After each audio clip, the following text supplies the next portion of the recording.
नमस्कार. आज बुधवार दिनांक 31 डिसेंबर. जाणून घेऊया आजच्या मुख्य 5 बातम्या. आपण ऐकत आहात मराठी अपडेट समूहाचे दररोज सकाळी 7:30 वाजता प्रसारित होणारे Marathi update morning news podcast. महानगरपालिका निवडणुकीसाठी उमेदवारी अर्ज दाखल करण्याचा काल शेवटचा दिवस होता. काँग्रेस व वंचित यांची एकत्र आघाडी वगळता भारतीय जनता पार्टी, दोन्ही शिवसेना व दोन्ही राष्ट्रवादी हे स्वबळावर निवडणूक लढवत असल्याचे चित्र स्पष्ट झाले.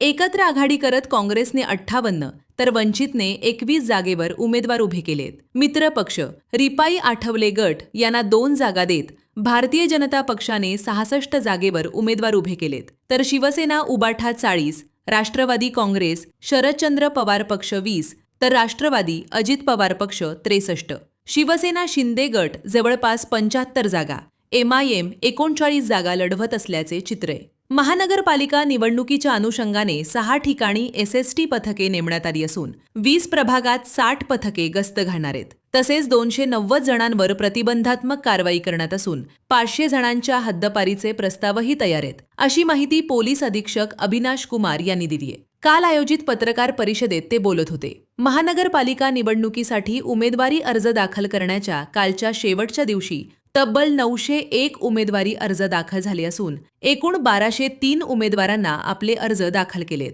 आज उमेदवारी अर्जाची छाननी प्रक्रिया होणार असून परवा 2 जानेवारी रोजी उमेदवारी मागे घेता येणार आहे. दररोज सकाळी 7:30 वाजता Marathi update morning news podcast ऐकण्यासाठी मराठी अपडेट पॉडकास्ट YouTube चॅनलला सबस्क्राईब करा. धन्यवाद.